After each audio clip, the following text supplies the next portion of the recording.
Hello viewers, welcome back to Al-Asad. We are back after a little bit of a break. Some of our members and organizers have been really busy this year with a bunch of other projects, presentations, teaching our students, as well as planning for some events next year. But I figured I would come back with something that was rooted in slightly more of the cultural end of things and a little bit before the general time period that we like to discuss here, but it's one that has been addressed and brought up a few times, and I finally have some really good examples and some background information to talk about it, so I figured I would finally bring it up. And that is on the subject of what I'm wearing on my sleeves, Tiraz bands. So what are Tiraz bands, and where have we seen them before? What do they mean, and where did they come from? So this topic is one that seems to be shrouded in mystery, but the reality of the situation is actually not that complex. It's just a matter of kind of understanding that there isn't really one true origin point of these bands. Culturally speaking, could we say they were popularized and brought to the forefront by the Arab caliphates? Yes, of course we could. But the reality of the situation is that these things go back a little bit further and culturally speaking, a little bit more broader than just that. So to start, let's look at where we have seen these, okay? So there's a variety of miniatures, different paintings from the Islamic world that show these, right? As early as some Umayyad and Abbasid paintings, and we also see them all the way up into some depictions from Granada and depictions as far up into the Nasrid dynasty in Spain, right? They span out a very, very long time, and they show up in a broad array of different paintings and different people.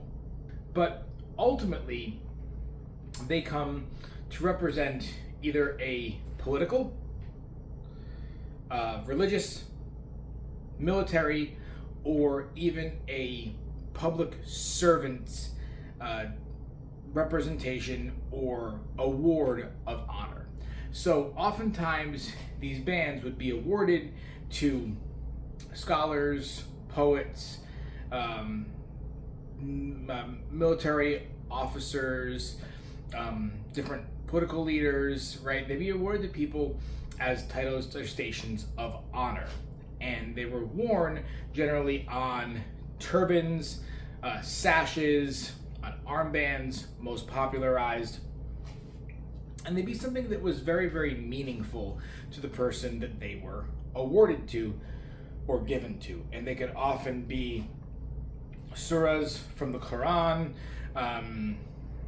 It could also be just personal mottos, sayings, slogans, anything that the person who gifted them to you generally thought would attribute to your honor.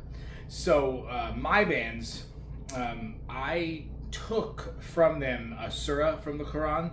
I'm not Muslim, but it was one that seemed kind of secular enough for me to put on my bands that kind of emphasized as a gift to myself some of the things that I have been to. And what this reads is essentially, for every struggle there is success, for every struggle there's victory, for every struggle there's triumph, something along those lines. My Arabic readers could tell me better, and the lady who made these on the Etsy store has a more direct translation on her website, but it's somewhere along those lines.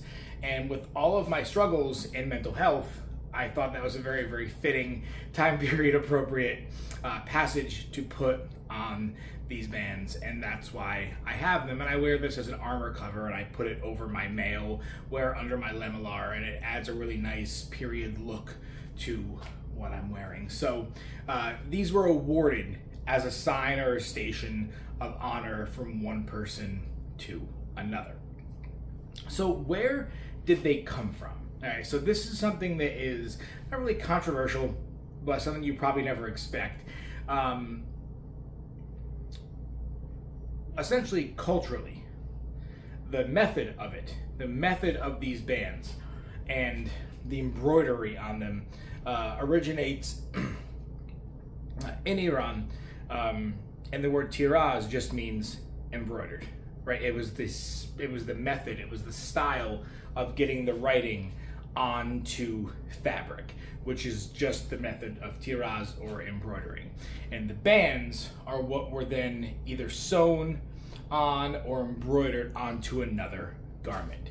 So the style of this embroidery that was commonly used originated in Iran. But what about the signs of rank, the signs of honor, so on and so forth?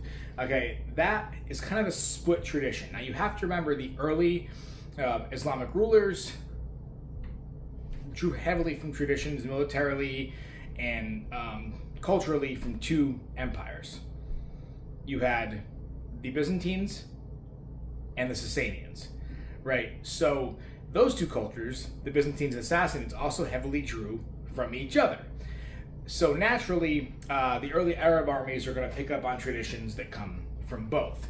And both the Sassanids and the Byzantines would award people signs of honor and rank with bands such as these. So generally, as they integrated with these cultures, interacted, even drew people in to fight for them, right? You had some Sasanian cataphracts that ended up serving the early caliphates. Those military traditions began to be absorbed by the early Arab armies and generals. So that's where these bands came from, and what they mean, and why you see them pop up on depictions of people from all different walks of life and statuses. And even though the military was very, very common, these were not only reserved for the military, like I said. So I think they are a wonderful little piece of culture. It does not get talked about enough because you see them pop up everywhere, right? Even in Kingdom of Heaven, Salahuddin has his tiraz on his biceps, right? You see him pop up in video games. I've been seeing them show up. A Mountain Blade has them, right?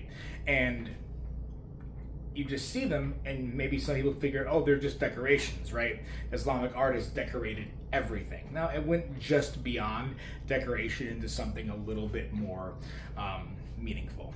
So there was my short little talk on what tiraz bands are.